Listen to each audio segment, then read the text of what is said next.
Assalamualaikum warahmatullahi wabarakatuh. Alhamdulillah kita berjumpa lagi dalam pembelajaran kelas 7,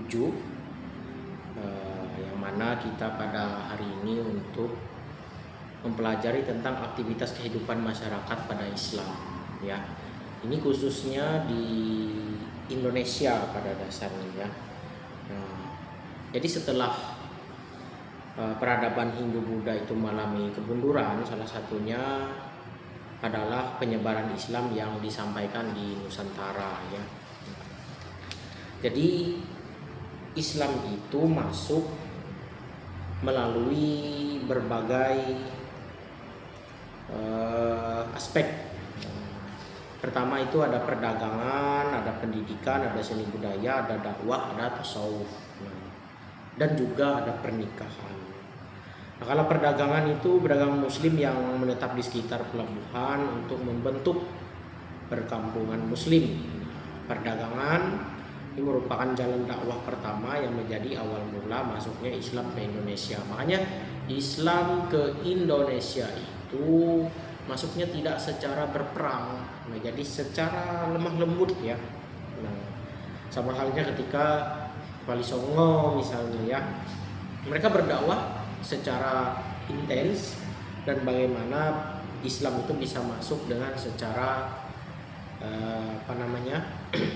secara lemah lembut pada dasarnya ya.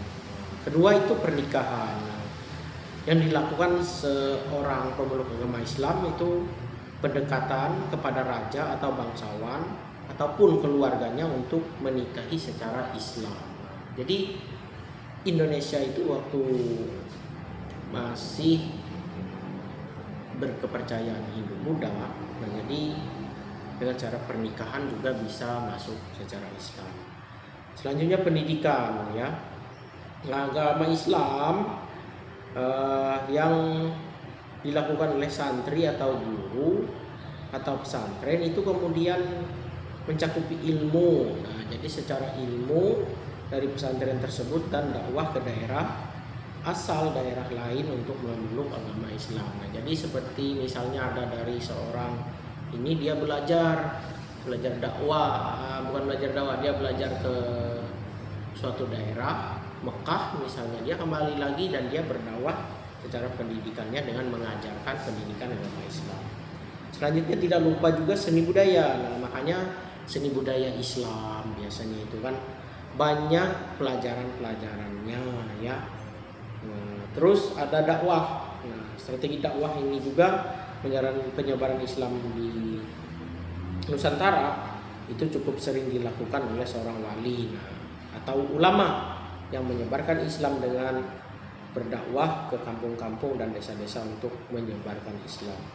Terus ada juga tasawuf yang menjadi strategi dakwah, karena sesuai dengan kultur dari peradaban Hindu-Buddha di peradaban sebelumnya. Tasawuf yang menggunakan mistifikasi ya, mudah dipahami oleh masyarakat Nusantara yang berorientasi pada kebudayaan Hindu-Buddha. Nah, jadi Islam itu masuk secara perlahan, tidak secara berperang.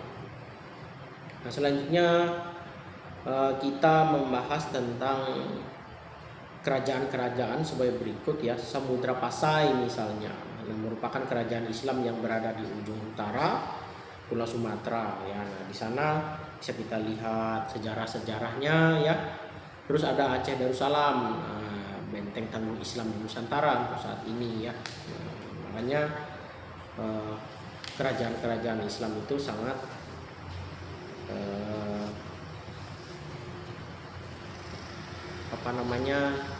mudah untuk dipahami.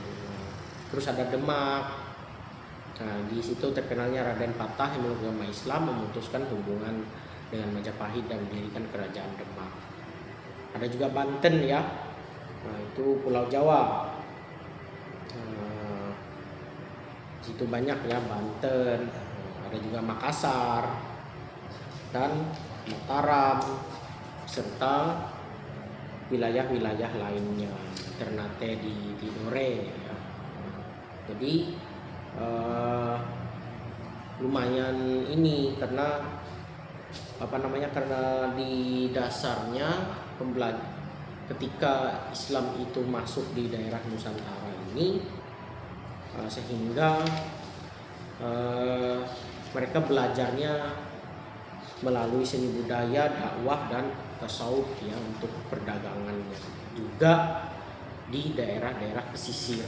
Nah, makanya Indonesia itu Islamnya yang condong lebih banyak itu daerah pesisir waktu itu, dan sekarang alhamdulillah Islam kita sudah sampai di pertengahan.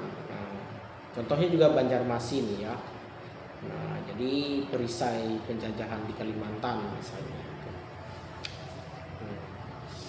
Mungkin itu yang dapat Bapak sampaikan. Bisa nanti lihat di link YouTube ya, berbagai macam informasi ataupun sumber media lainnya. Karena ilmu itu tidak terbatas, kita bisa belajar di mana saja, kapan saja, dengan siapa saja. Assalamualaikum warahmatullahi wabarakatuh.